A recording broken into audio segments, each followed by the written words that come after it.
Good morning, everyone. Today will be just me and our guest. So I'll be bringing Dr. Lee on board shortly, but let's say hi and welcome to all our guests. Okay, good morning, Alice. Good morning, CK as well. We have K Tachi as well and of course we have Alice and Goldie and a lot more as well.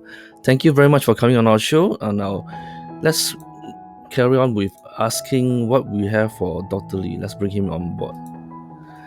Good Good morning, morning. Dr. Lee. Good morning. Yep. It's good to have you on our show again. Thank you. Yep. So today we have a lot of questions I'm going to ask you on as well. And I guess some of your friends actually came on board to ask you. One of your client, I think, Chester, say good morning to you. I believe the dog, right?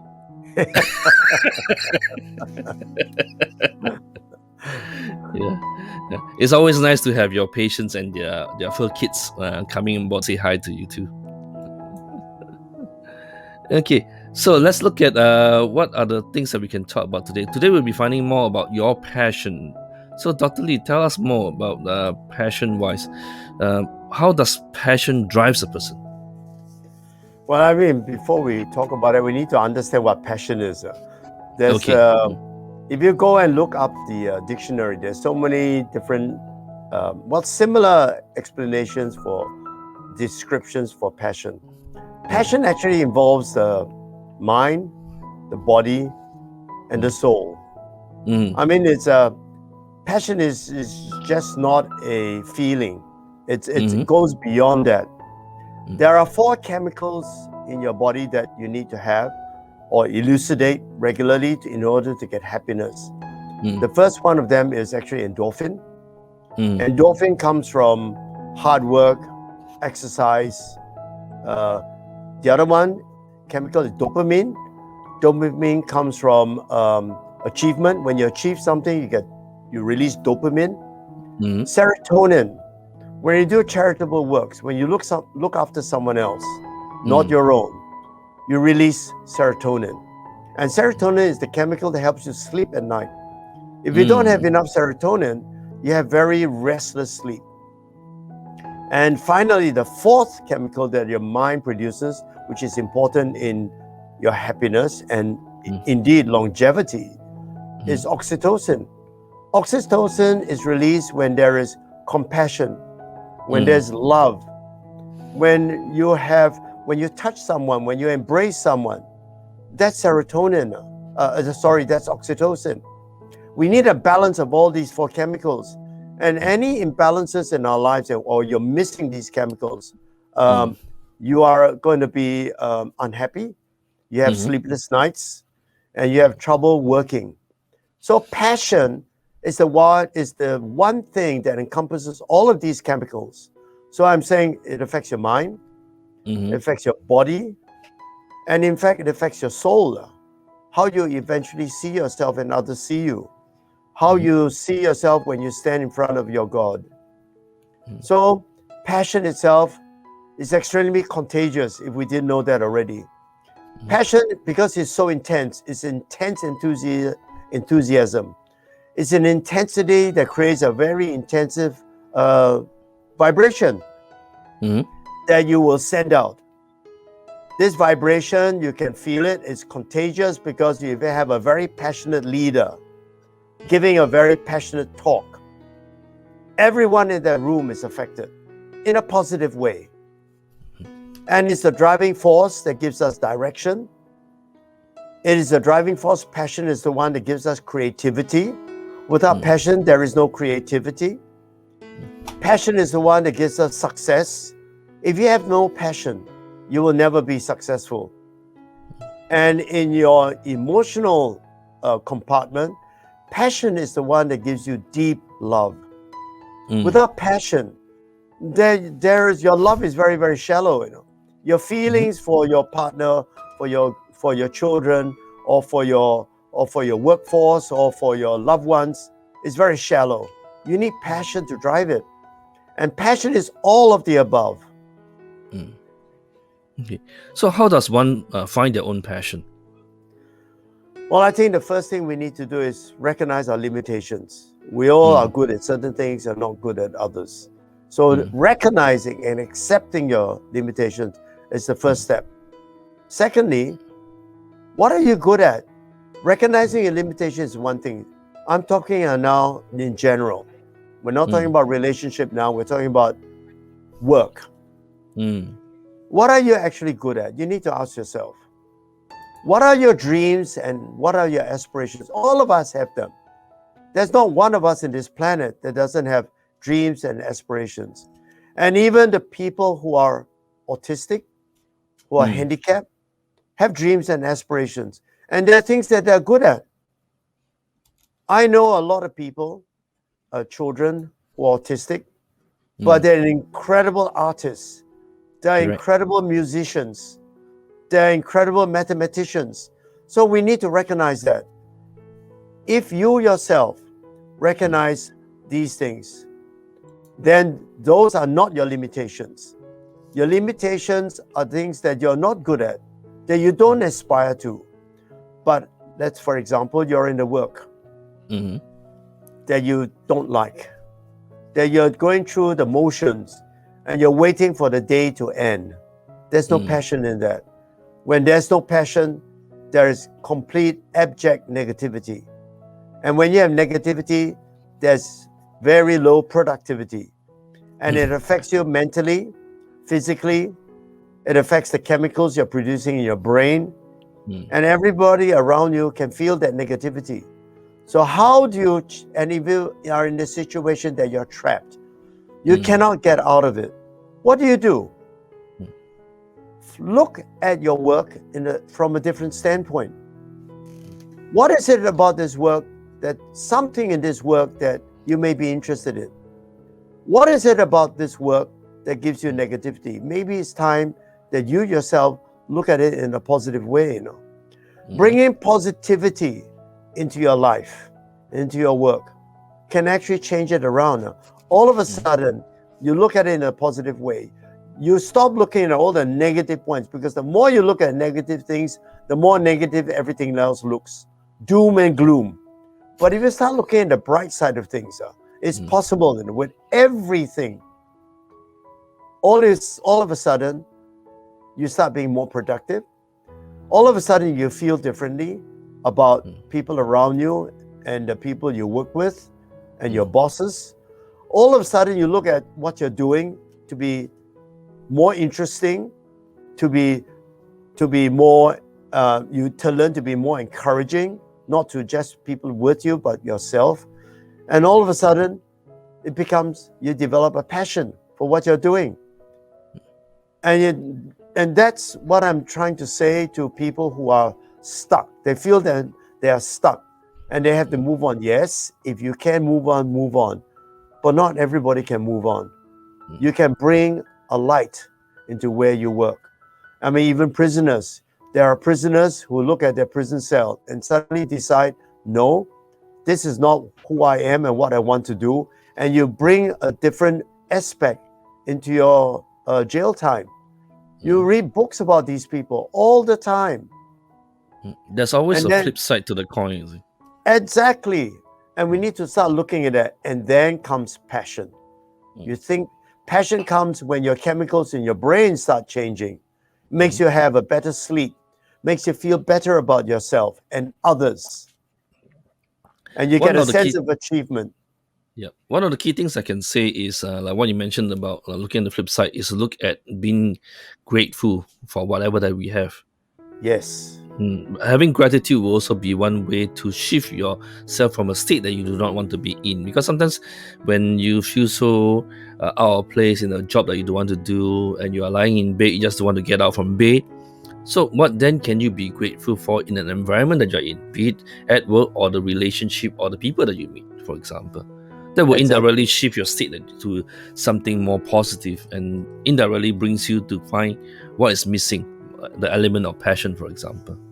Well, I can give you two examples. One is my own life, my marriage life. And the other one is my work. We talk about my marriage life first. Okay. When I first got married, after a few months, all the sparkle, all the fireworks has gone out of it. It will just become a mundane thing. You go through the motions, waking up in the morning, having breakfast, going to work, coming back, sitting down for dinner, going to bed, coming up. And this is, and I told myself, and I asked this question, is this going to be the rest of my life? And I felt extremely depressed. Then I went to a marriage encounter organized by my church. And I learned one thing that I carried into my marriage, and that is love is actually a decision. It's not just a feeling, because feelings can come, feelings can go. And when I turned myself around by making, yes, I'm going to decide to do the things that a loving husband should do, that a loving companion should do. And I will decide to put my heart and my soul into this relationship. Everything changed around, because it's not just it's a one-way street, it's a two-way. When you give out something, you get something in response. It's reciprocal. And our marriage grew into such an incredible, intense relationship over the years. And in my workplace, when I first graduated, as a veterinarian, I thought I knew everything. I could save everything there is, all the dogs, the cats, the birds, the fish. I knew everything. But when the reality is, when I was launched into practice, I found I knew very little. I got to keep hiding behind books. I keep hiding behind big words to name a disease so that the client thinks I know something about it. And that's what we all do. And I became very despondent. And after a few years, the certain amount of despair started to set in, that I couldn't help a lot of pets, that I didn't know a lot, and that I just felt a little trapped. And maybe I should have been something else. And just loving animals is not good enough. But then I discovered I want to do something more. And I started looking at improving myself through learning. I went online, I attended conferences. I didn't attend vet conferences. I attended a lot of human conferences on dentistry, on surgery, on ophthalmology. And I suddenly realized, man, there's so much to learn and give. And it was only when I started learning and giving, I developed a passion for what I do. And so my years and my decades, I've been in this business for 4.5 decades. My decades are now ruled by all my new thinkings, my improvements, my continual learning. It gave me creativity. It gave me better successes in treating my patients. I look at things differently, and all of a sudden I realize passion you can discover passion. When you have discovered passion has become my driving force, giving me direction, giving me a positivity about my profession. It has made my whole life what I have now, my married life and my work life, into a living force rather than just existing. And I must say, I really enjoy myself now. I really, really enjoy myself. Yeah. Even if you look at some of the stuff that's going on right now with the world, I mean, for your case, you mentioned once before that you're passionate about life. So that's basically what you meant, is that right?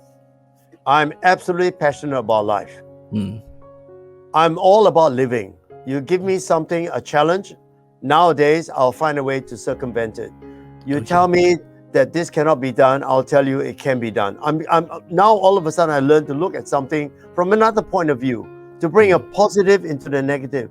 And I never say no to anybody. and I never ever seldom say cannot be done. And my friends, my clients know that.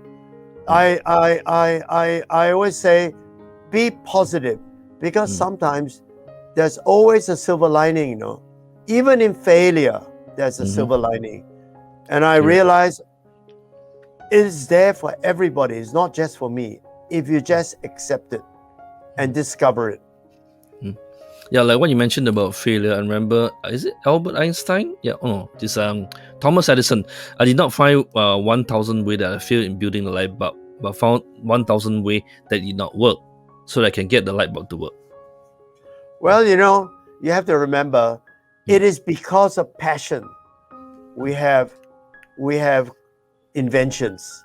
Without passion, inventions, although some of them are accidental, but it requires a passion to drive it, to discover it in the first place. There are no inventions that are invented without passion. You name me one, you can't. There are no inventions. There are no progress in humanity without passion. Everything requires passion. Even feeding the poor, even looking after the sick. For it to be successful, for it to be moving forward, you need passion. And in these negative times like COVID, all of a sudden we find people passionate about all sorts of things. They can discover a vaccine in 6 months. I mean, unheard of. Why? What drives it? I like to believe it's not just fear. It is a passion. The scientists are so passionate about finding a cure that they never say no. Can be done. It's the can-do attitude that sets us aside from everybody else. Now, when you mentioned about, I believe you also have your own activity that you usually run for your, other than taking care of your kids as a vet. You also have some personal hobbies and activity that you do, right? So I'm going to show some of the pictures that you have and tell us more about this particular passion. Yeah, here we go. What type of fish is that? That's a tusk fish. A tusk. It's a tusk. It's a relative of the parrotfish. They look very similar, but their teeth are different. Do you actually cook them after that when you catch it? I am not a believer in catching numbers. I'm a believer in catching what I can eat. And if I can't eat it, I release it. Okay. Let's look at the other. Now, this is a video of you catching a fish, right? Let's see. You do night fishing too. Oh, I love night fishing. That's when all the big ones come out. Wow. Everyone's so excited.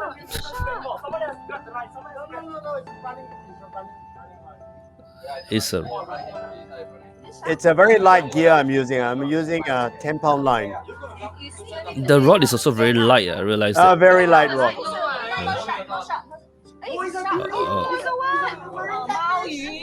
Maoyu. Yeah, I heard someone say catfish. Yeah.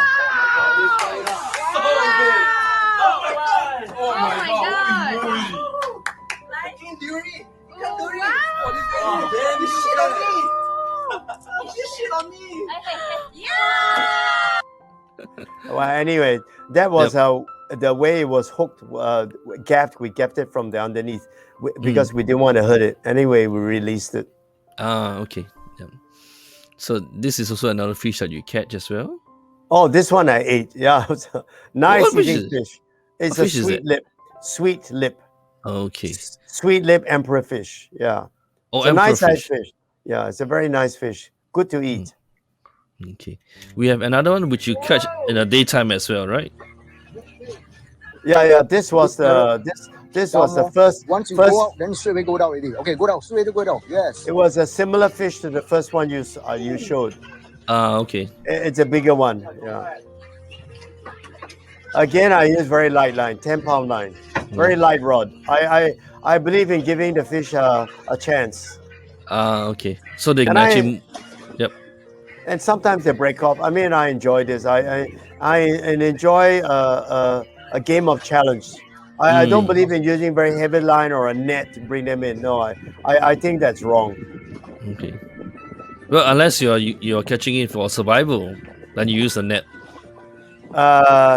Well, my idea of that is very different. Okay.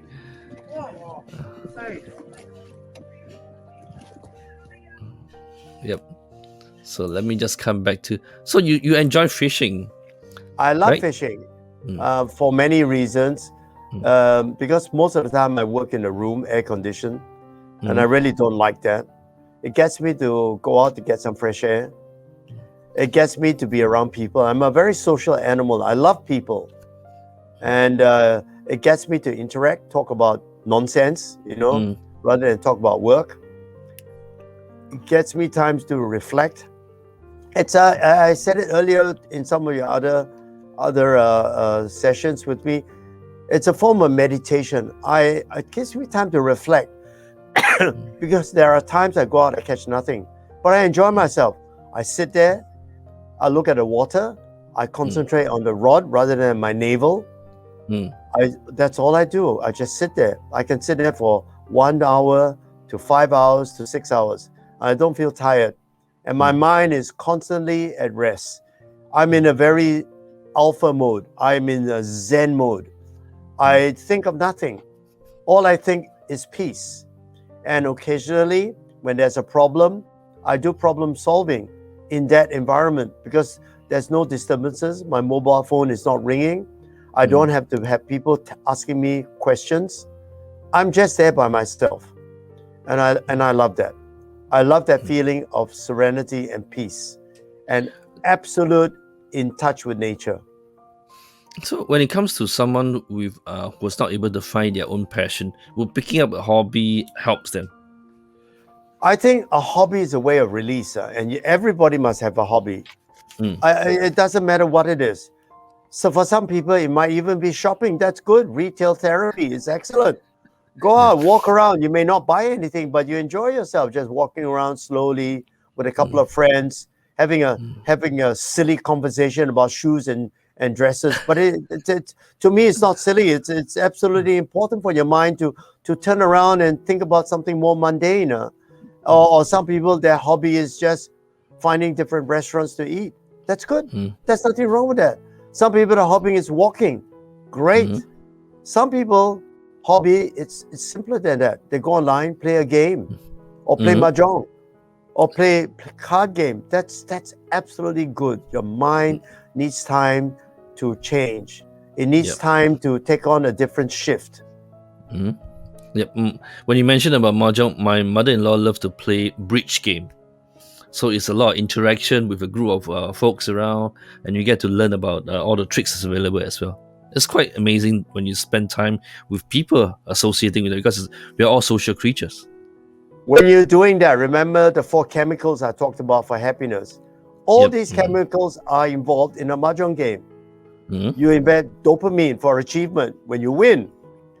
Serotonin when you encompass others. It's social, and you give. Sometimes you give in to some other person who is not doing so well. You pretend to lose a hand. These are things that release serotonin and the oxytocin.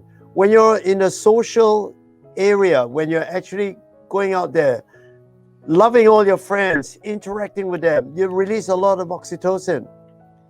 And then the first one, which I talked about, which is your endorphin.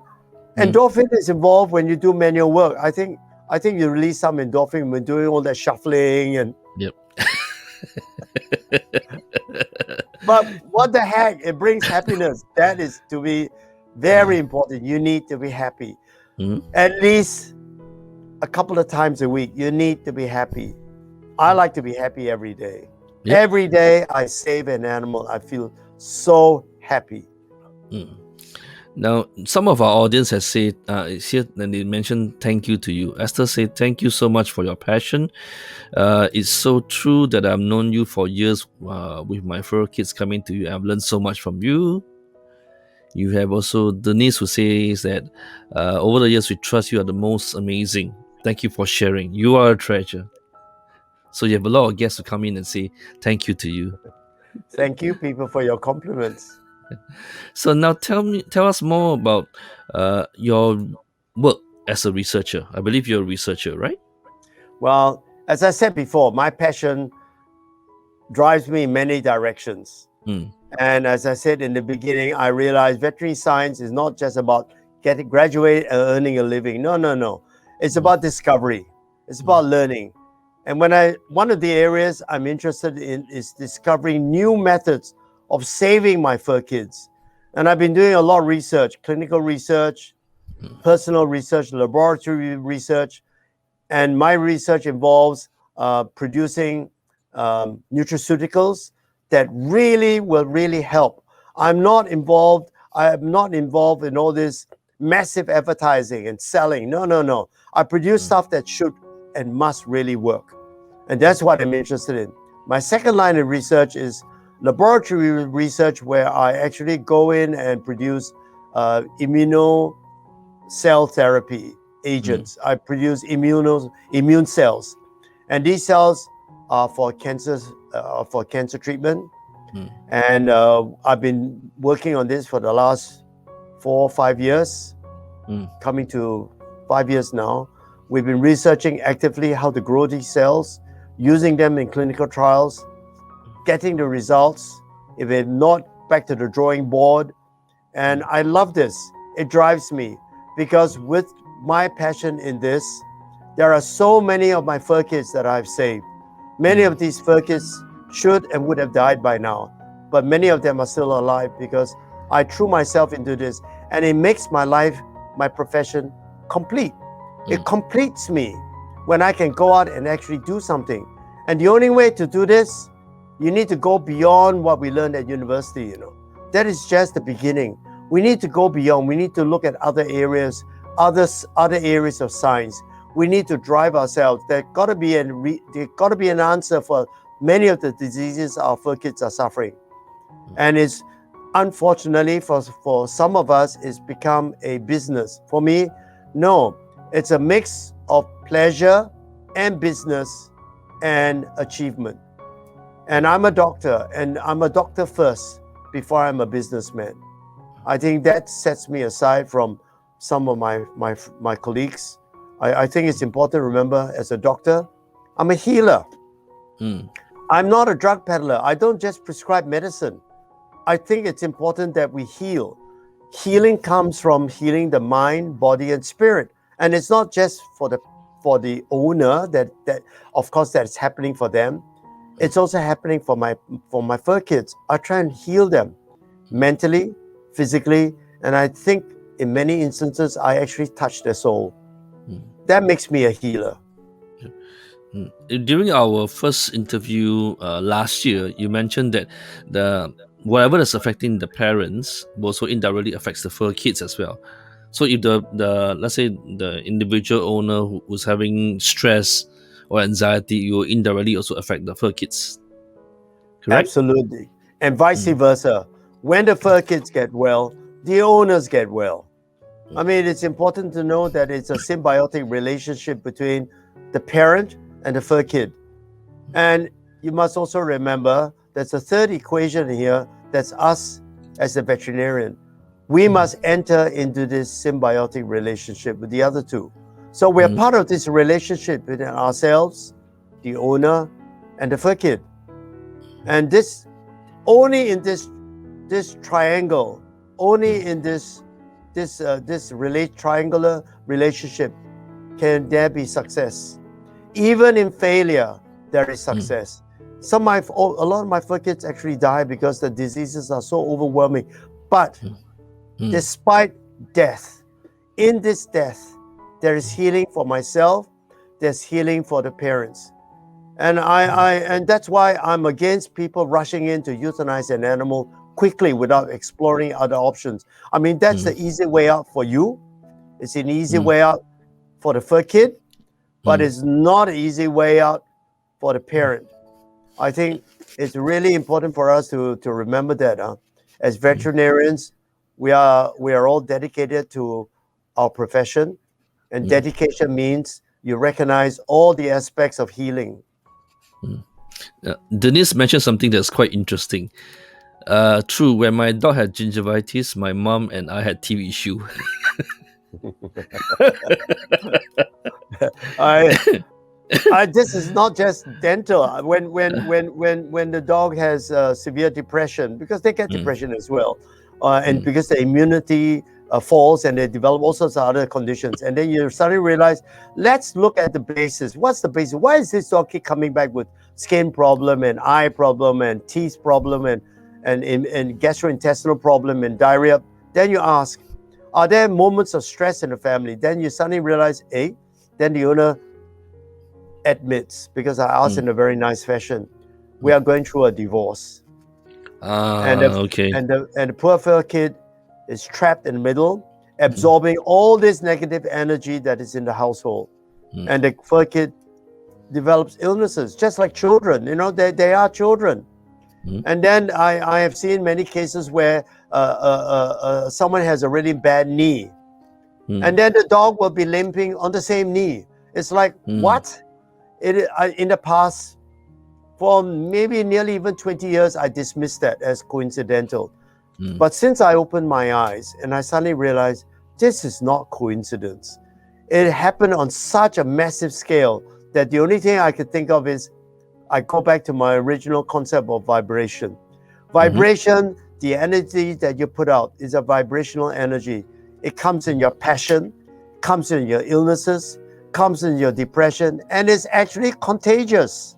It is contagious. When you are negative, people around you are negative. Even your pet gets negative. When you're positive, everything around you, including your pet, gets the positiveness. And if you're a politician and you're extremely passionate, you will ignite a positive passion amongst all the people who are supporting you. So we see this all the time, but we fail to recognize it or even admit to it. I'm telling you, I'm going to reinforce it now. It is really important to realize that passion and feelings, negative or positive, are contagious. It is an energy. It's an actual energy. It's a vibrational energy that goes out and is absorbed by every living thing around you. So please be mindful and be careful. Whatever that you put out. Whatever you're putting out. Yep. I remember years ago there was this research into this thing called the laws of synchronicity, where they put two grandfather clock ticking in different way, vacuum the room, but after a few months you see the clock ticking the same way. So in the certain context, when you have a group of girls coming together, their menstrual cycle will also have around the same time as well. So Yes. everything is vibration and energy. Everything is energy. You see this also in dogs. When one dog gives birth, all of a sudden all the other dogs get pregnant as well. And same with women and children. And inanimate objects, which you have described about this grandfather clock, right? The two energies fuse together. They have done experiments by NASA. They take inanimate objects and they program it and they put one other inanimate object, non-programmed, but they put together for a long period of time. Then they separate it and they send one into space station, and they find that they have similar behaviors. We're not just talking about everything can absorb energy. So it's very important to realize that. Now, earlier when you mentioned about those research that you have done, can it also be used on human as well? The research I'm doing actually has been done by human researchers, and I'm just repeating and enhancing and clinically trialing the research. For example, I'm researching into transfection stem cells that can cure cancer. They carry a time bomb. I work together with the university in Singapore and with a professor, and we are trialing it in animals and humans. Results are very similar. We have some patients actually recover. And I'm doing natural killer cells, which are the first line of defense in the body that kills cancer cells or mutated cells, viruses, and bacteria. And the results are encouraging because they are using it overseas as a form of, just a normal form of treatment. Natural killer cells in countries like Japan, where they discovered this. And for cancer treatment, that's the normal line of treatment together with chemotherapy. And that's what we are doing. And then our results are much better than using chemo alone or using no treatment, or using all the other traditional conventional treatment. Our results have shown that there are no side effects if it doesn't work. And in the times when this does work, the results are so encouraging and sometimes amazing. When I first knew you years ago, you actually had a company called Animal Recovery Center, and then you went into retirement because you sold it away. But what makes you come out of retirement to start your AWC? Well, when I retired about 5 years ago, I thought this is the dream of old people my age, buy a house next to the ocean, do my favorite hobby, which is fishing, and that's all, and cooking. I enjoy cooking. So that's all I did. I fished, cooked, and rested. But after 5 years, I realized I'm no longer living. I was just going through the motions, and I became bored. I'm bored with cooking because I'm only cooking for myself and my son. I'm bored with fishing because it's just a catch and release. And in Australia, catching fish is very simple. And then I realized that all my skills, everything that I've developed and learned, are actually wasted. So I decided I want to contribute. I want to be who I am. This is not who I am. I am not a retired senior. I want to be someone who contributes and enrich my profession. That's who I'm a veterinarian. I'm a healer. And I want to be close to my pet, to all my fur kids, my sick fur kids, because I think I can give them solace. I can comfort them. And I know for many of them, I can heal them. So I decided, yes, to hell with the retirement, I'm back. So like Arnold Schwarzenegger says, I'm back. Yeah. Next time when you cook, I will volunteer to come and eat. Please bring an antidote. Okay. Yeah. Denise said, yeah, he heard all of us mentally screaming to come back. His work is complete. Yeah. So, yeah. And Alice say, great sharing from Dr. Lee. Many things happens around us. It's not coincidence. Yeah, which is true. Everything happens for a reason. I absolutely believe that. And I absolutely believe angels are whispering to me every day while I'm sitting there fishing. Yeah. Please come back. Please come back. It got so loud, I came back. So you took a while for you to actually reset up the AWC and No. It took me 6 weeks. Oh, 6 weeks. Oh, that was very fast. I did a lot myself. I used to be a builder. So during that time, Christmas time, Chinese New Year, it was hard to get builders. They could do the big stuff, but all the little things I did myself. I set up anesthetic machines. I hung pictures. I did cupboards. I rearranged all the furniture, the computers. I rearranged all the surgical stuff, and I invented some new stuff to do the surgical procedures better. So I enjoy that. I love those, and I painted stuff. I painted a lot of things, including my anesthetic machine. Okay. Well, it takes a lot of passion to drive. That's why you are able to do whatever you are doing. Like you mentioned, you do it in 6 weeks. People will just simply spend time getting people to start building up the whole place before they can proceed. Do you know what set me on that speed? A few people came up to me and said, "It cannot be done." Oh, I hate that. Never say cannot in my face, because if you say cannot, I will do it even super fast. Yeah, it definitely can be done. You have proven that it's been done. Okay. So, do you basically have a role, role model that you grew up while you're growing up? Yeah, well, because I'm a Christian, my number one role model when I was growing up was actually Jesus. I read the Bible quite a bit. I saw what he did. He wasn't a religious, but he's not into religion. He didn't mix all the religious zealots. He worked as a carpenter, and he gave his life for humanity with no income. He wasn't rich. He was born in a stable. and I followed. He was my role model. I was poor in many times of my life, but I never gave up. And I never believed that sacrifice is wrong. Sacrifice is good.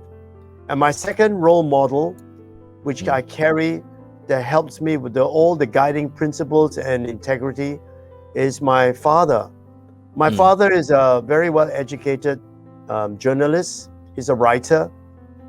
And he told me, always, the Chinese word is 争气，为家里争气，争气，为你自己争气，为人民争气。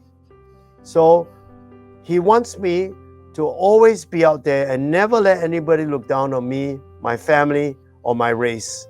So that's what I did. I wanted to be good at everything. And that was my driving force, my second driving force. I really wanted to be good at everything. So I invented things, I did things that nobody else did. And I never ever thought that was wrong. If I failed, I picked myself up, I did it again. And I did building, construction, I repaired cars, I invented things, I took things apart. I have all sorts of things in my house, which is graveyards of things that I took apart to find out how it works, and I can't put it together. Yeah, I remember when I was very, very young, I think about maybe 7 years old, I ripped apart the whole radio and I could put it back together. You're like me. It's a lot of fun, but it's basically about diagnosing it. Basically, you break it all apart to see how does it work. But by the time when you try to fix it back, you realize, oh, where did I put it? It's very fun, but then it has its disadvantage in the sense that you couldn't get it back to work unless you get a new radio. But you said the word fun. All the things I've mentioned was fun.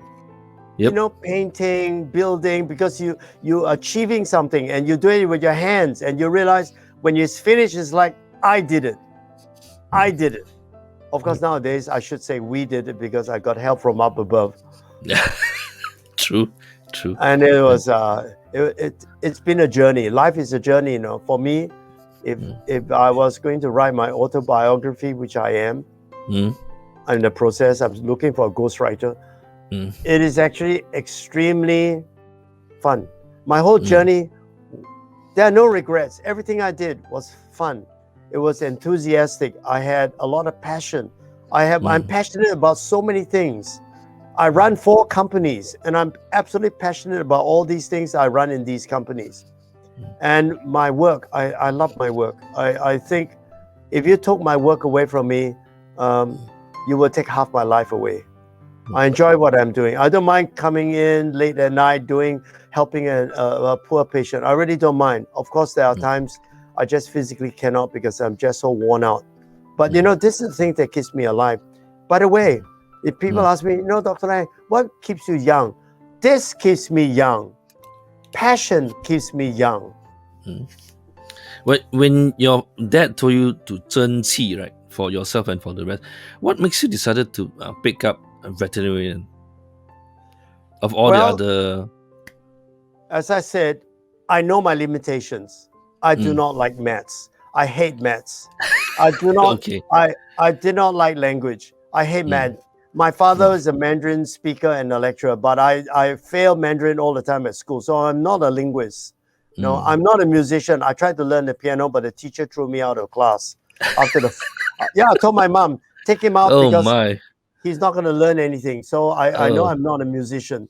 And then I love helping animals. I used to pick up all these stray birds, baby birds, fell out the nest, looking after them, picking up stray dogs and cats, much to the chagrin of my father. He didn't like me bringing all these sick animals into the house, but I used to hide them because we had quite a big house, and I used to hide them in my maid's room.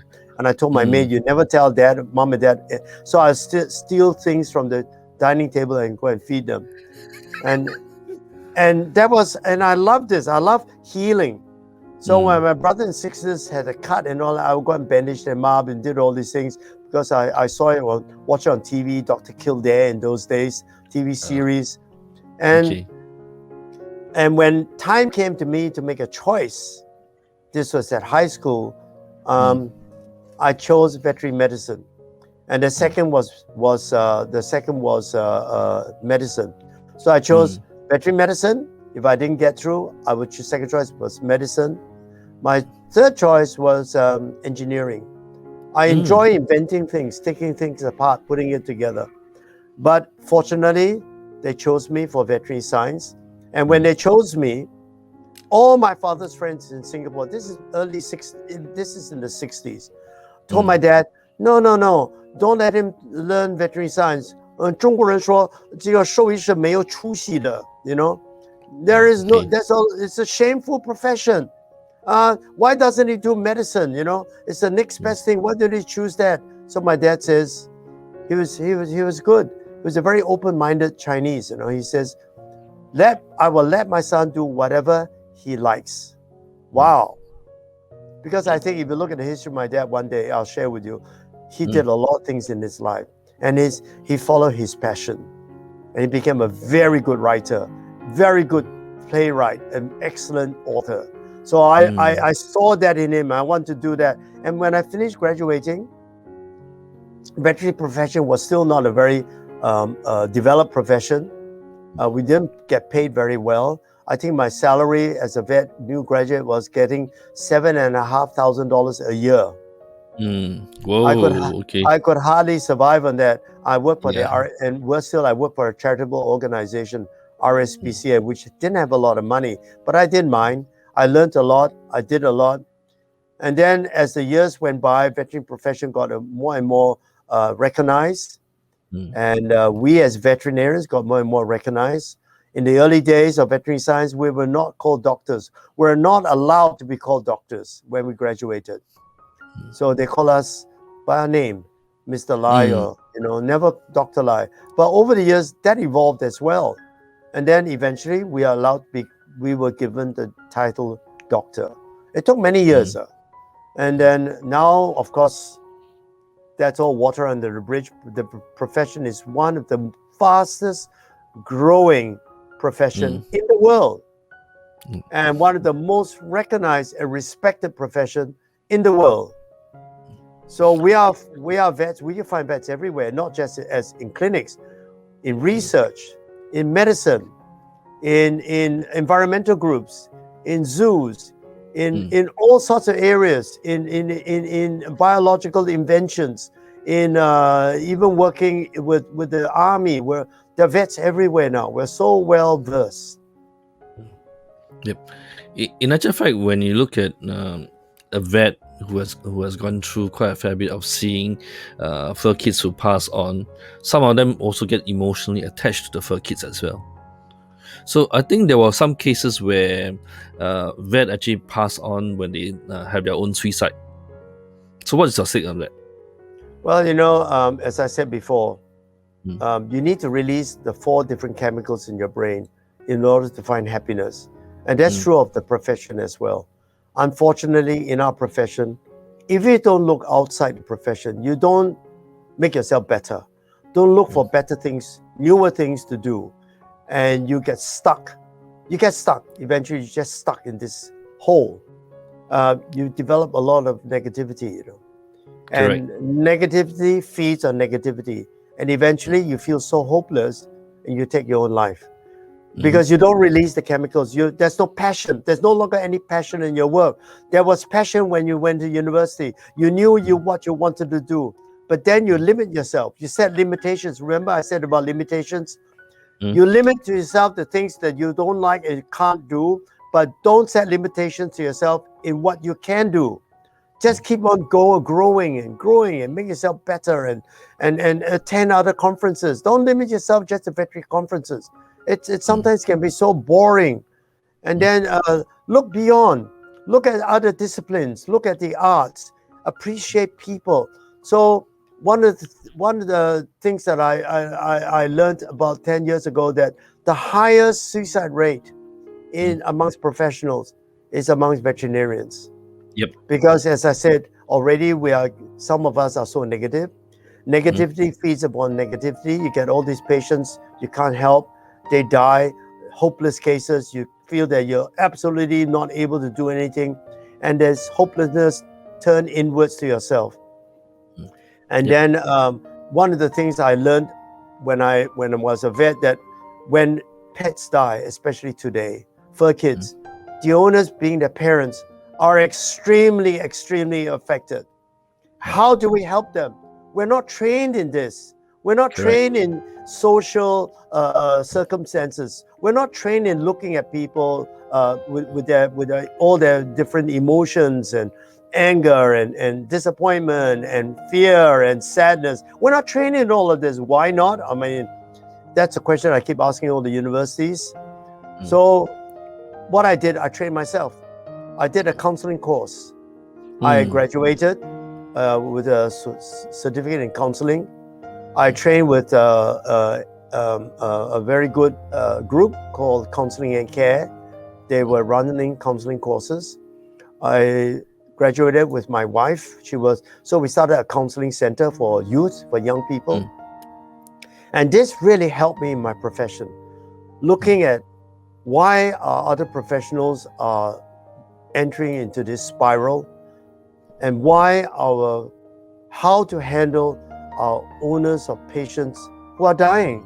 I'm unfortunately, at this moment, about 70% of patients come and see me are hopeless cases that other veterinarians give up on. But because they know I don't give up, I managed to save some of them. But being hopeless, many of them will die. And I need to prepare the owners, and indeed, I need to prepare the fur kids. I truly believe that I can affect the mind, the body, and the soul of my patients. Just to look at them just as a dog is so wrong. So these are children. We are like pediatricians for animals. So we need to actually look at them with different eyes. We need to be kinder. We need to be more compassionate. We need to be much more open in our search for better ways to treat them, and look at the ways we are treating them. We need to take a second look. Some of the things we're doing are actually hurting them. So that's the way I look at my profession now. And this is my opinion, not the others. And I feel that if the others want to be able to sleep at night, to have less negativity, be passionate about what you're doing. Discover passion in your work. Yep. It's very important to be aware of what they are actually looking forward to as well. Like, for example, as a therapist, I've been doing psychotherapy, counseling, reality therapy for many years. But at the same time, when you see patient who has got clinical depressive patient who has gone through a lot of challenges in life and how they've gone through, and day after day after day, constantly seeing all these people, you are also absorbing their negativity as well. So you have to find ways to release it. Get yourself a hobby, an activity, go by the beach, take up some sports. Go fishing. All this, yeah. For me, I will do a lot of other activity as well as along the way. I do a lot of reading as well. So keeping our mind active will also indirectly help us to be better, and then it will also help us with our job. So now when you look at as a vet for so many years, what are the things that actually drives you the most of all the patients that you've seen so far that gives you the most impact? Love. In all my relationships, even with my children, the only living thing that I have found unconditional love are actually animals. The fur kids I see, despite all their pain and suffering, and even in their last moments, they're hanging on for the owners, for the parents. Only when the parents give them permission, emotionally, psychologically permission, then they go. I see that all the time, and if veterinarians bother to look at that, they will realize we don't need to put them down. A lot of these animals don't need to be euthanized. They will go when the time is ready, and you can ready them by you as a veterinarian work in a triangle together with the parents. These are children. These are their children. Talk to them. Talk to both the parents and the fur kid. They understand. Use your heart. Talk to them. Give them permission. Explain to the patient what is going on. And when it's time, tell them it's time. It's time to let go. And you know what? They let go. 80% of my patients go by themselves. They don't need me. Of course, there are those who are struggling, those who are in so much pain. Yes, I help them along. But that's less than 20% of them will do that. 70 to 8%, but these days, even more. And I strongly believe in animal communication. And I encourage everybody to go and learn that. I have a very good animal communicator in my clinic. She talks to them. And this is very good therapy, for all of us. It helps me to sleep at night. It doesn't make me look, when I can no longer help, it doesn't make me look like I'm a failure. I'm successful because I help the patient pass on peacefully. It's got nothing to do with drugs. It's got to do with me, my heart, and the heart of the mother or the father. One of your clients mentioned this. My snuggle passed away after my mom told her in the last moment to go. She would take care of her grandma. So it's not only just about for kids as well, even for adults. In my experience with people who actually has a relationship, I work with cancer patients as well. I do pro bono work in the past with cases, and you've seen them when the parents was moving on. When the child says it's time to go, and we will take care of ourselves, and as long as their soul is willing to let go and believe that the children can take care of themselves, they will move on. I saw that with my father. I saw that with my wife. When it came time to go, and I told them exactly that, and they went just shortly after that. Now, any words that you can give to our young people finding their passion? Well, you need to ask yourself, what are you good at? What are your limitations? Recognize, accept your limitations. Don't try and do something you're actually not good at or you don't like. And you need to also ask yourself, what are your dreams and aspirations?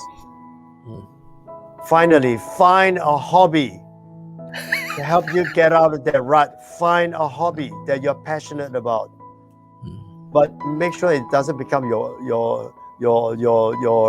doesn't become an addiction.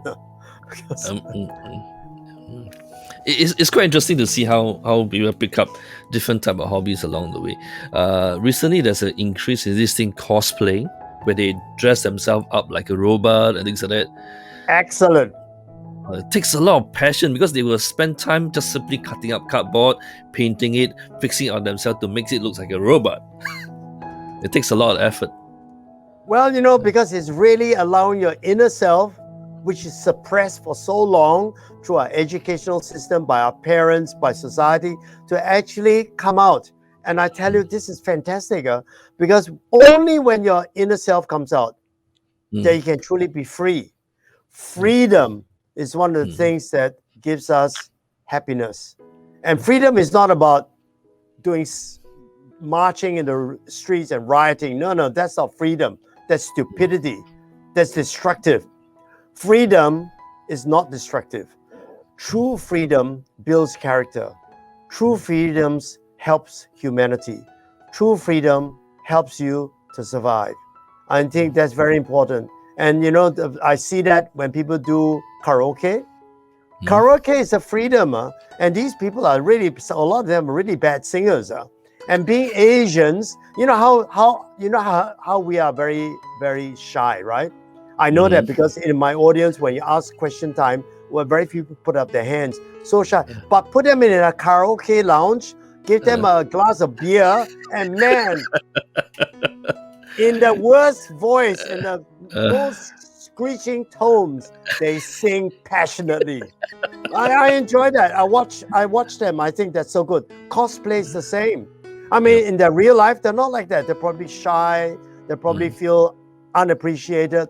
But put on this cosplay uniform, all of a sudden they're the most beautiful woman in the world, a princess.